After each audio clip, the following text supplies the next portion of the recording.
Caballeros que fuman. All right, so we are smoking the Undercrown 10, the all decked out edition. It right? says it on the foot.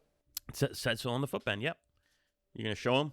This thing is, this looks like a Ric Flair, championship belt. Oh, yeah, you have the fully decked out one. Yeah, show Jimmy's. There you go. Look at that, right? Twirl that thing around. The so they can see footband, it. the little, look at that thing. Amazing. She's a beaut. Right? As our friend Terrence would say, she's a beaut, Clark. She's a beaut, Clark. So, look at that thing. Yeah, so that's obviously Nicaraguan made. Everything from Drew Estate is up until now made in Nicaragua. And so that's a 6x52 Toro. It's got an MSRP of $13.50. It's wrapped in a Mexican San Andrés. I can taste that. Yeah, and it Definitely. but it also has a broadleaf, a Connecticut broadleaf binder, which is really nice. And then all Nicaraguan fillers.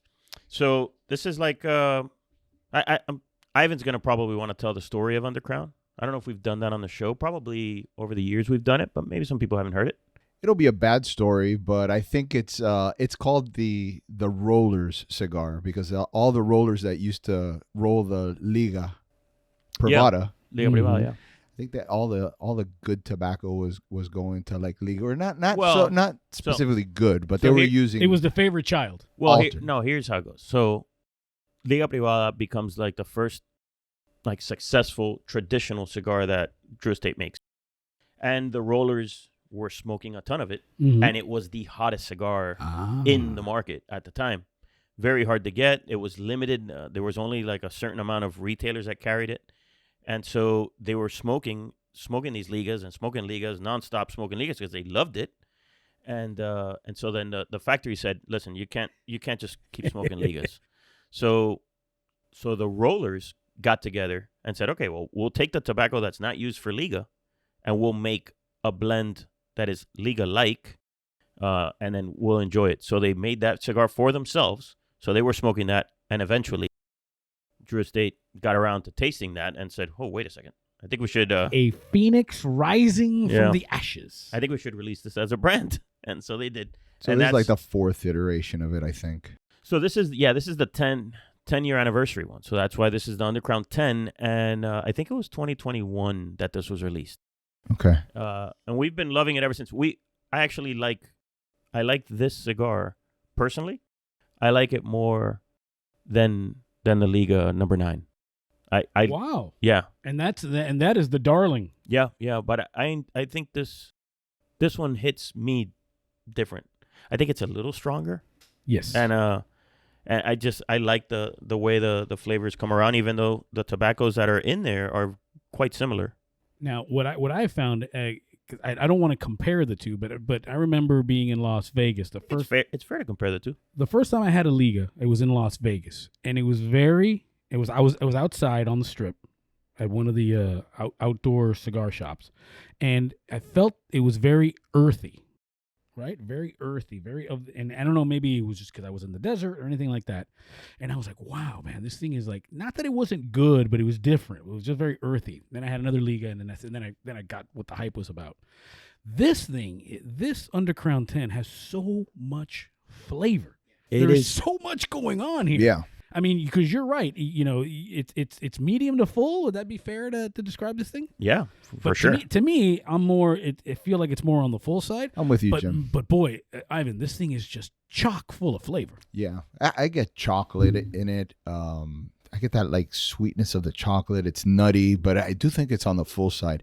So I was over. I attended the Barn Smoker a couple weeks ago up in Orlando, and if you guys haven't attended, it's amazing. It's definitely a destination event that you should head out to. I think they have a couple of them.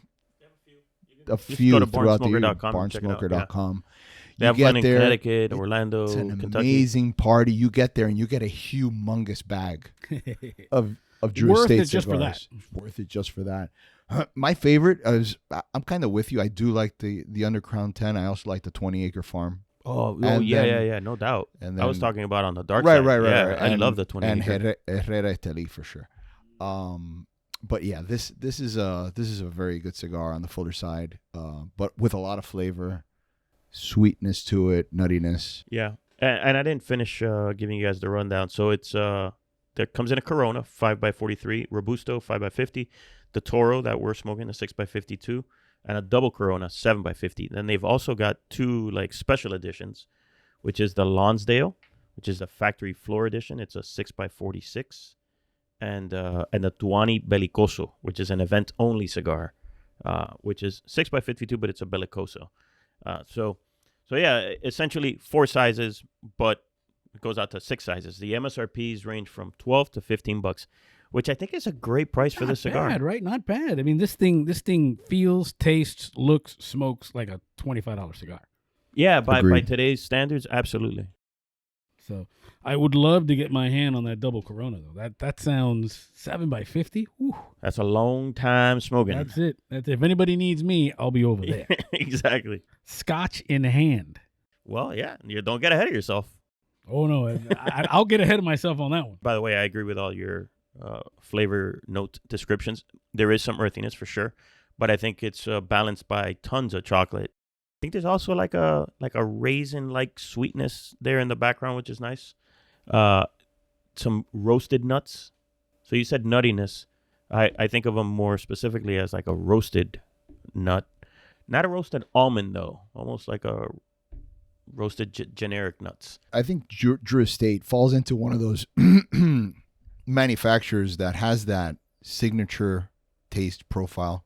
There's a few that come to mind that you can kind of identify, and you said you have there was like an earthiness right. that you pick up from it. I think it has to do a lot with the Connecticut broadleaf that they use in a lot of their blends. Here it's in the binder, but I think there is that like thread that runs through a lot of the cigars where you pick up this kind of like signature taste, and it might be because like a sweet earthiness. Yeah. I can get down with that. Also, they use a lot of Esteli. So the tobacco from Esteli tends to be earthy, peppery, and so they do use a lot of that. So I think the combination of those two things is probably part of their signature. Right. Now I will tell you this: if you haven't smoked one of these before, and you said something to me before we started that got my attention, this thing's a smoker. I mean, this thing there's a lot of smoke that comes out of this cigar, right? So you didn't do anything wrong necessarily when you lit it, but there's a lot of smoke. Yeah, it does produce a ton of smoke. I think all the Undercrowns and Ligas do. Yeah, it's so funny that how the sort of the origin story of the Undercrown 10 and it's so I love the little lion and the regal because I'm a big band guy, big label guy, and this ring guy, cigar ring. Well, I'm a Dodger fan, so I'm all about the rings. Boy. Hey, gotta run it right. We're ruining baseball. I love it. I was going more ashtray ring. Yes. Sorry. You said ring and what's the name of the company that owns the Dodgers? Clear Lake Capital or something Guggenheim. like that? Guggenheim. And they also now own the Lakers. Jeez. They just bought the Lakers for a cool But they also own Chelsea? I think so. Yeah. I think so. Couple museums. Mark Walters' portfolio is pretty good.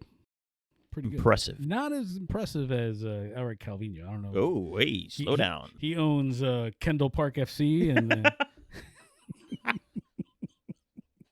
and the United Kickball League and the United Tag Association. No, but I only have a stake in the United Tag Association. It's a minor stake.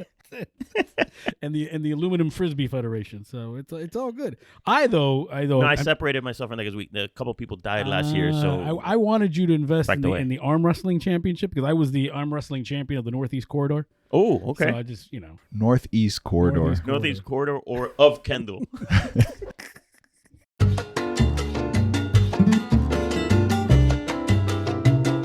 This episode is brought to you by El León Jimenez Rum, which brings together over a century of Dominican excellence created by the same family behind La Aurora Cigars, which was founded back in 1903 when an 18-year-old Eduardo León Jimenez opened a small factory in Santiago.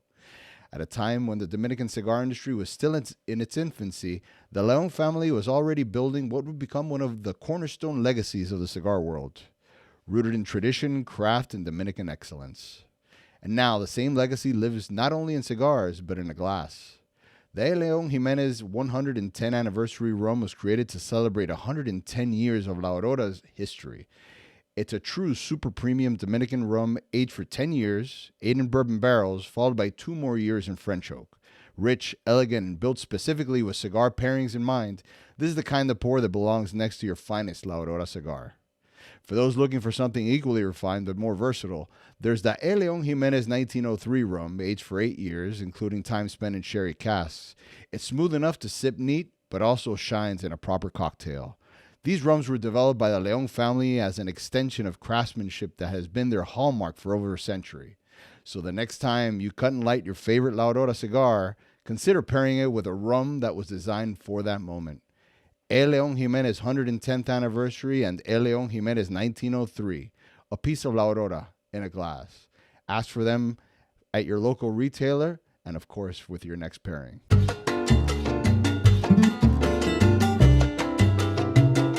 How is the Undercrown 10 treating you, Mr. Calvino? So, man, I'm still enjoying it. It has, I think the sweetness has leveled off, and now we're in a, as Jim would say, cruising altitude. So now we've got all the flavors You're sort of free to move about the cabin. Yeah, all the flavors are sort of in balance with each other.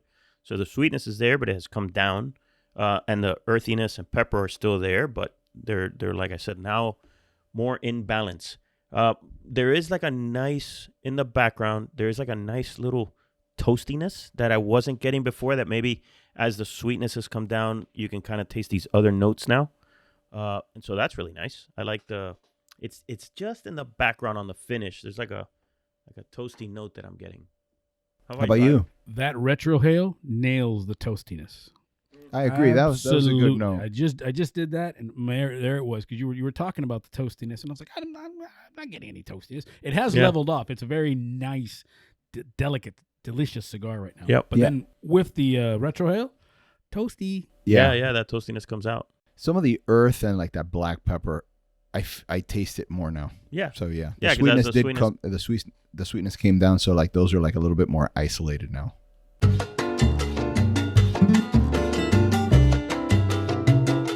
The rebirth of cigars. Yeah, Drew that's Estate. what Drew Estate's tagline was from day one. Their branding is so good. And the fan base, their loyal fan base of consumers are. So now that you so did that, solid. you want to jump back into where we are without the whiskey? Sure. Yeah. So now we're kind of in the final third now. I really appreciate that. That it's still very clean on your palate. Like at this point, when I smoke a Maduro that is not made well, at this point it starts getting a little muddy. Yeah. You know, That is 100% fair. and I appreciate that. It's smoking so nice that it's so clean on my palate. I could actually smoke another one of these now Holy Yeah. cow. if I needed to. A twofer. You know what I would say on a sort of X's and O's front when it comes to Maduro cigars and stronger cigars? Try to be cognizant not to overheat it. You know, I smoke with a lot of different people, and some people have a tendency to just puff too frequently, too much. Every puff that they give, it's like 3, 4, 5 puffs to kind of, and then they overheat the cigar, and then you get a little bit of tar buildup because you're smoking faster than the smoke can. Yeah, don't be exit. Don't be afraid to let the thing, Just simmer, breathe smolder. and take its time. Because Yeah.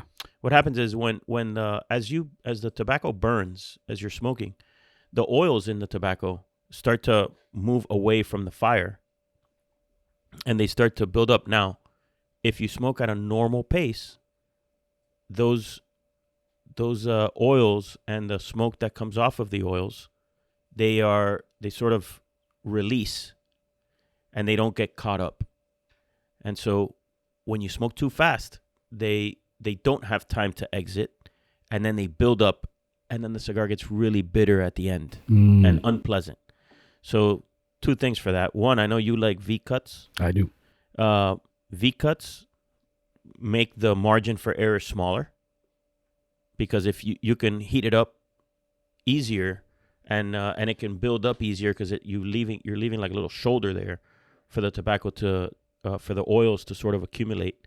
Same thing with a punch. So when you're smoking a Maduro, I prefer just a straight guillotine cut. Oh, that's an interesting. See, I'm always afraid when I do my straight guillotines. I'm always afraid that I'm going to chop too much off. Just cut at the shoulder where the shoulder starts to turn. Cut right there. But that's the risk. Yeah. You can go V cut and almost go blind and you're good to go. You don't have to think about it. Easy peasy, no mess.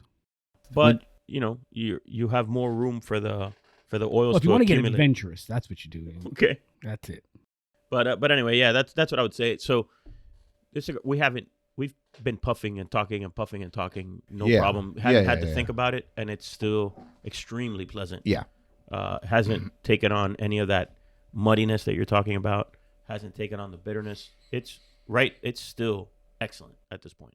Thanks for watching Cigar Snob on YouTube. Be sure to like, comment, and subscribe if you enjoyed what you saw. Also head over to our YouTube channel to check out more exciting content.